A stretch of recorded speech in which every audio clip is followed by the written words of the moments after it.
ইরানের প্রেসিডেন্ট যখন বলল আমি মরে গেলেও এটা কোনো বিষয় না, ইরান রাষ্ট্র কোনো বিষয় না, মূল বিষয়টা হলো ইসলাম, তার মানে ইরান বিরুদ্ধে অ্যাকশনে নেমেছে ইসলামের পক্ষে। এখানে শিয়া সুন্নির কোনো ফ্যাক্ট না, ফ্যাক্ট হলো ইসলাম। আমরা মুসলমান, যেখানে ইসলামের স্বার্থ আছে সেখানে মুসলমানরা আছে না নয়? আওয়াজ দিয়ে বলেন আছে না নয়? শিয়া সুন্নির ফ্যাক্ট এটা অন্য বিষয়, ওখানে গেলে আমরা সুন্নি, কিন্তু ইসলামের স্বার্থে আমরা সবাই মুসলিম এক। প্রিয় ভাই আমার, তারা এত পরিমাণ অন্যায় অত্যাচার করেছে এবং বিশাল বিশাল অট্টালিকা, আকাশচুম্বী দালান এবং জমিনের নিচে 5 তলা 6 তলা, কোনোটা 4 তলা মাটির নিচে বাংকার করেছে। তো এই যে এত কিছু করার পরে তারা যখন মৌচাকে ঢিল মারছিল, মানে ইরানে যখন একটা হামলা করছে, মৌচাকে ঢিল মারা মনে করছে সবাই ডরায়, সবাই এক না। ইরানে যখন পাল্টা ইনজেকশন দেওয়া শুরু করছে, এখন সব পলাইতেছে, কেউ মাটির নিচে নামছে, বিল্ডিং যা যা তছনছ, গাজার ওই যে গাজার যে অবস্থা, এটার ওই অবস্থা করতেছে ইরান। এই জন্য ইরানের জন্য বলি মারহাবা।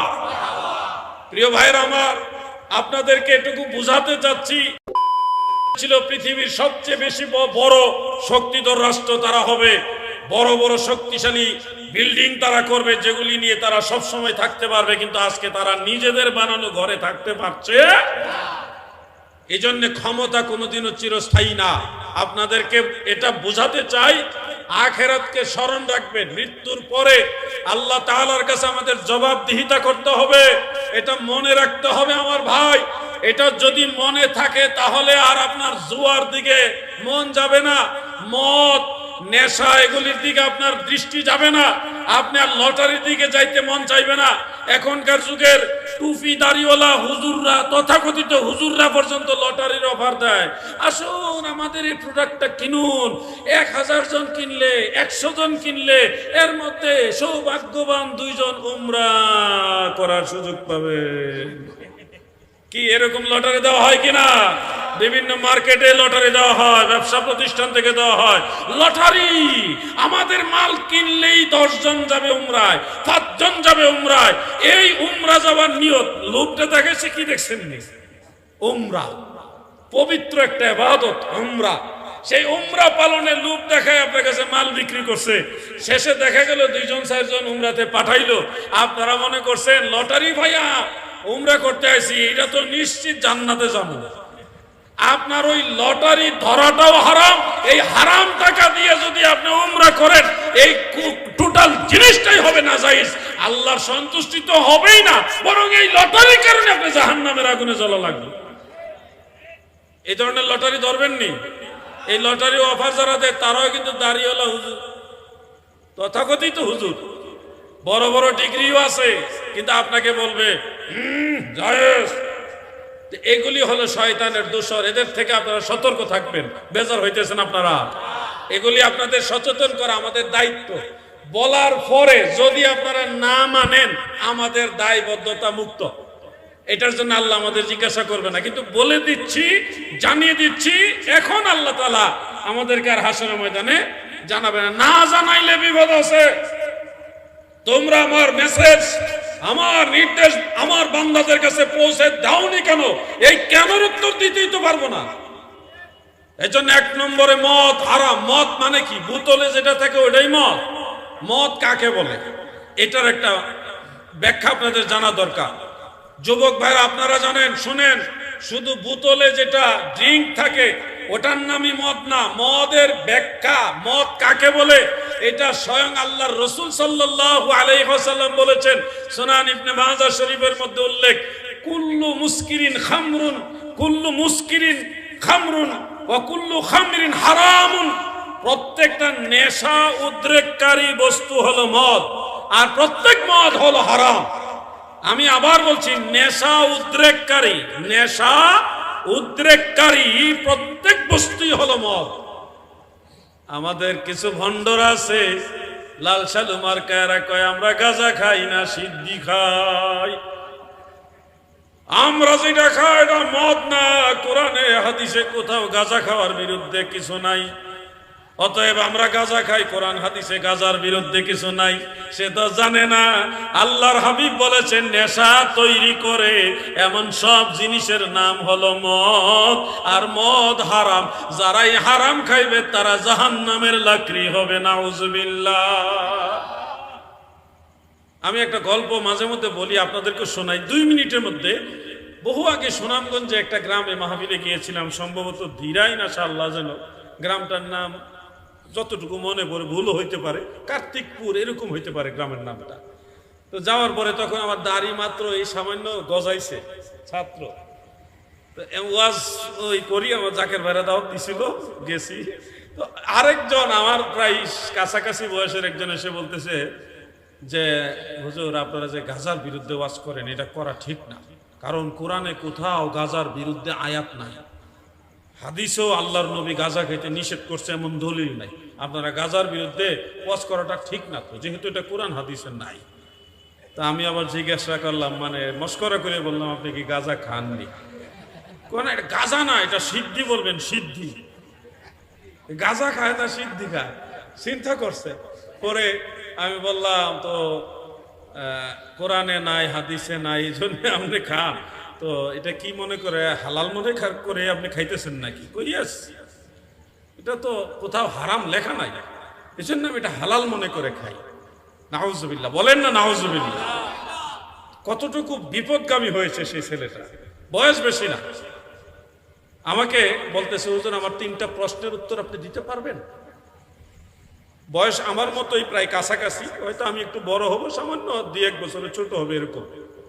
3টা প্রশ্ন আমাকে সে করবে, আমি সেটা দিতে পারবো কিনা। আমি বললাম আমি সব জানি তা তো দাবি করি না, আপনি প্রশ্ন করেন, জানা থাকলে আমি বলবো ইনশাআল্লাহ।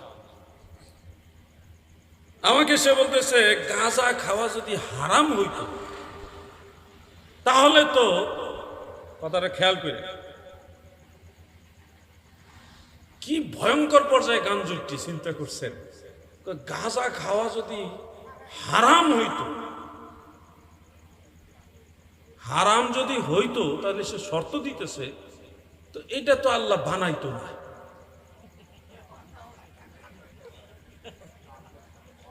গাঁজা খাওয়া এটা হারাম হইলে এটাকে আল্লাহ বানাইতো, যেহেতু এটা গাছ আল্লাহ বানাইছে, এই গাছ থেকেই তো গাঁজাটা আসে, এটা হারাম হইলে কি আল্লাহ বানাইতো হতো? আমি তখন কইলাম আল্লাহ বানাইছে দেখি আপনি খান। সে আমারে বললো ইয়েস।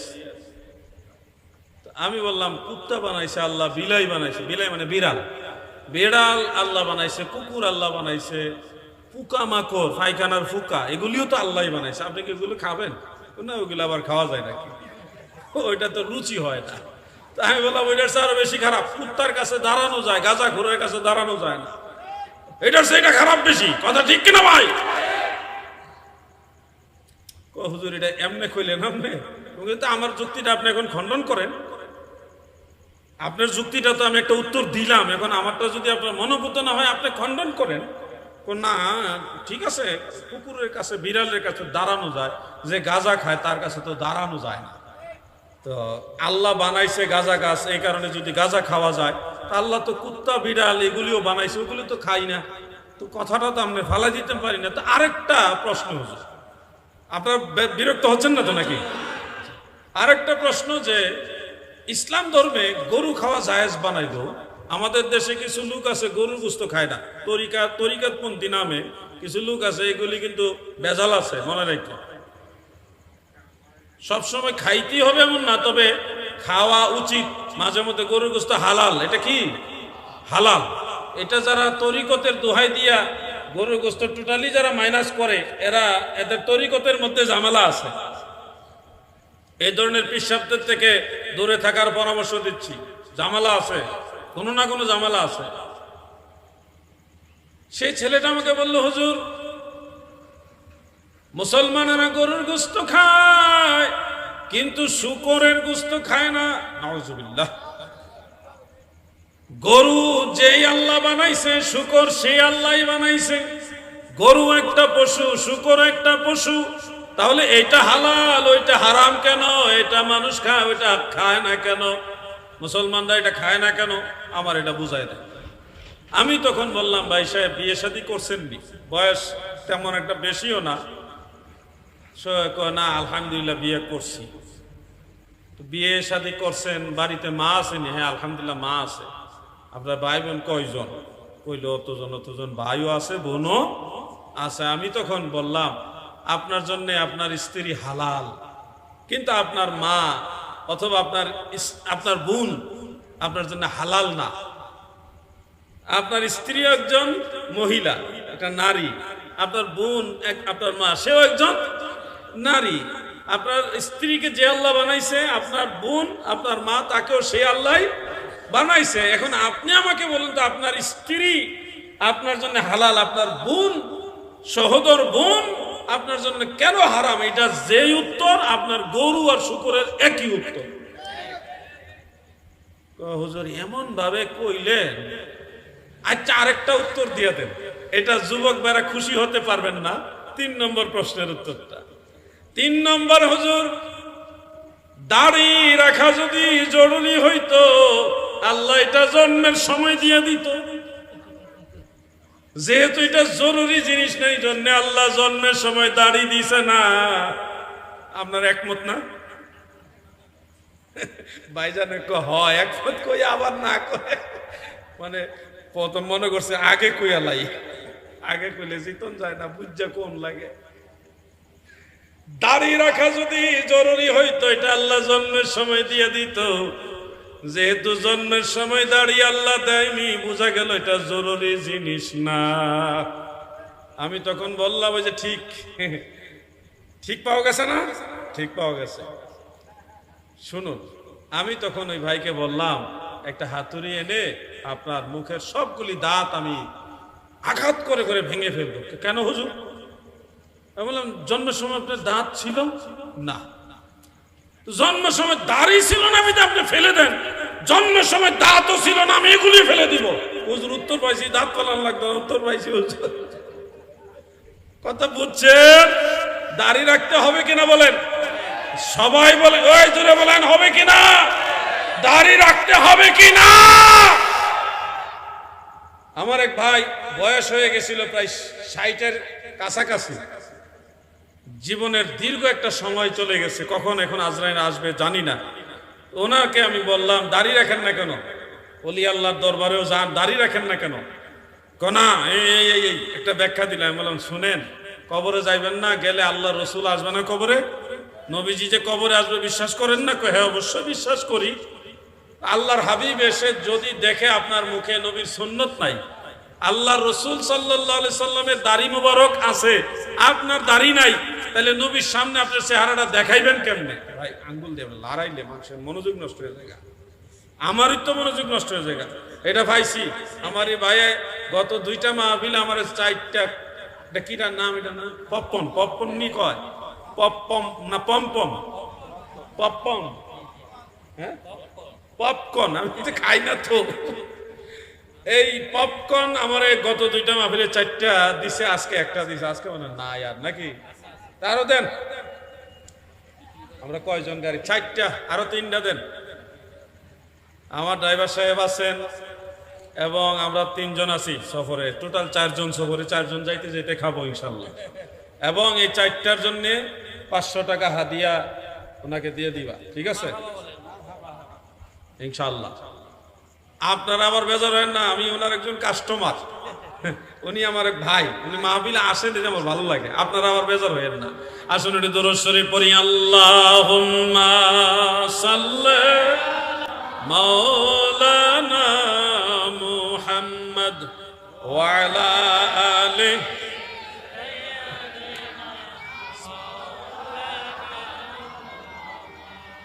আল্লাহুম্মা সাল্লি আলা মারহাবা মাওলানা মুহাম্মদ ওয়া আলা আলিহি।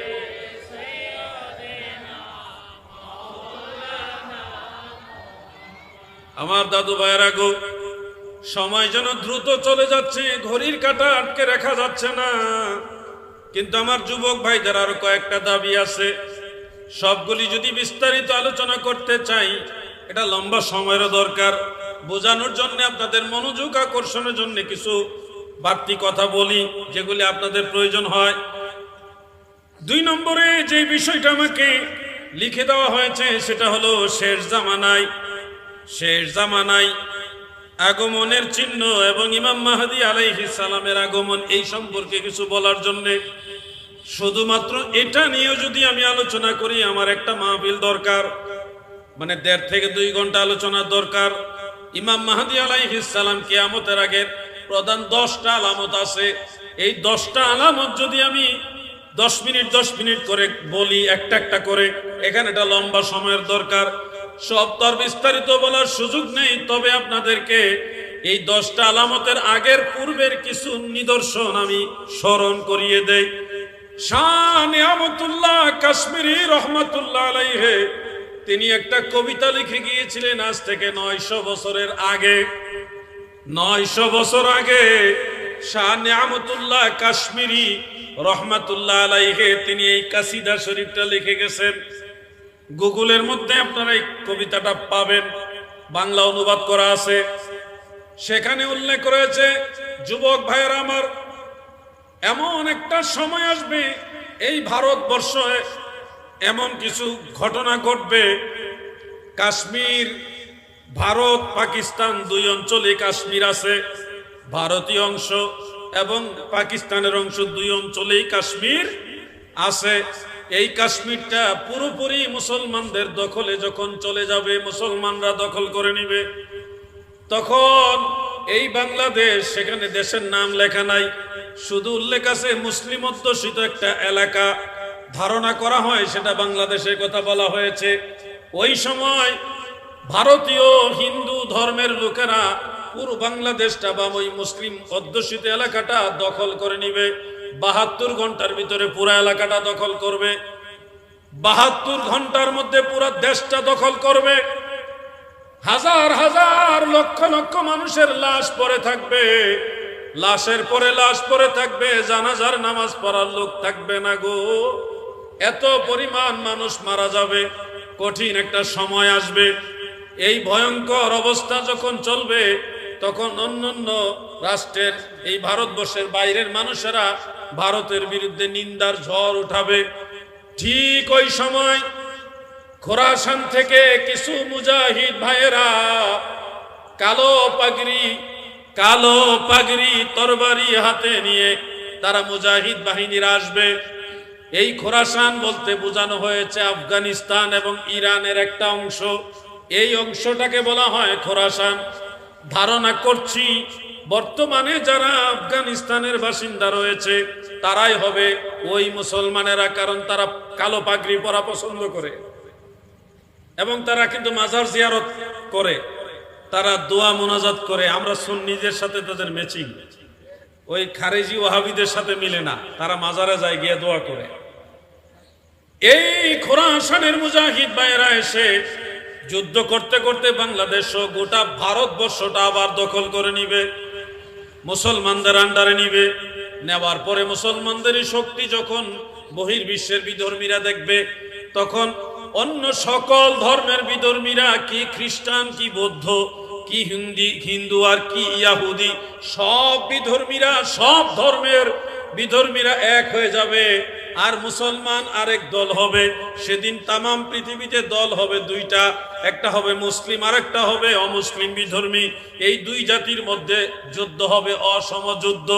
এটাও মনে রাখবেন ভাই আমার, শাহ নিয়ামতুল্লাহ কাশ্মীরি রহমাতুল্লাহ আলাইহি আরো লিখে গেছে, এই ঘটনাটা বাংলাদেশে যখন ঘটবে তখন ওই দেশের যে রাষ্ট্রপ্রধান থাকবে, বাংলাদেশের যিনি পরিচালক থাকবে, তার নামের প্রথম অক্ষর হলো শিন, শেষের অক্ষর হলো নুন। প্রথম অক্ষর হলো শিন আর শেষের অক্ষর হলো নুন। এখন নামটা কি আল্লাহ ভালো জানে। ধারণা করে অনেক কিছু বলা যায়, কিন্তু বলা ঠিক না, আল্লাহ তাআলাই ভালো জানে। এই যে ঘটনাটা ঘটবে তখন সারা পৃথিবী থেকে মুসলমানদের উপর আঘাত আসবে, এবং ওই সময় বিভিন্ন রাষ্ট্রপ্রধান, যেমন আমাদের এখন ইরান ইসরায়েলের যুদ্ধ চলছে না, ইরানের চতুর্পাশে মুসলিম কান্ট্রি, ইরানের চতুর্পাশে মুসলিম কান্ট্রি, একটা মুসলিম কান্ট্রিও ইরানের পক্ষে ওরকম শক্ত ভূমিকা রাখেনি। ওই রাশিয়া তারা মুসলমান না, সেই চীন দেশের রাষ্ট্রপ্রধান মুসলমান না, সেই উত্তর কোরিয়ার রাষ্ট্রপ্রধান মুসলমান না, ওই দূরদেশের মানুষরা তারা যেভাবে হোক একটা মনোবল দিয়া ইরানের পাশে দাঁড়াইছে। ভাই, মুসলমানের বিপদে মুসলমানরা দাঁড়ায় না, বিধর্মীদেরকে দাঁড়া করাইছে। এইটা হলো ওই শাহ নেয়ামতুল্লাহ কাশ্মীরি ভবিষ্যৎবাণীর একটা রূপ আমি দেখছি। কারণ তিনি বলছে এই সময়ে, মানে ওই সময়ে মুসলিম যারা প্রধান থাকবে, লিডার থাকবে, তারা বাইরে বাইরে মুসলমান হলেও ভিতরে ইয়াহুদ এবং নাসারাদের পা চাটা গোলাম হবে। বাস্তব রূপ চলতেছে কিনা ভাই? কোন রাষ্ট্রপ্রধান, মুসলিম বিশ্বের কোন রাষ্ট্রপ্রধান আপনি বাহ্যত যদিও দেখবেন এরা বড় মুসলমান, ইসলাম ধর্মের লেগে এই বলে সেই বলে, বাস্তবে তলে তলে দেখবেন তাদের সাথে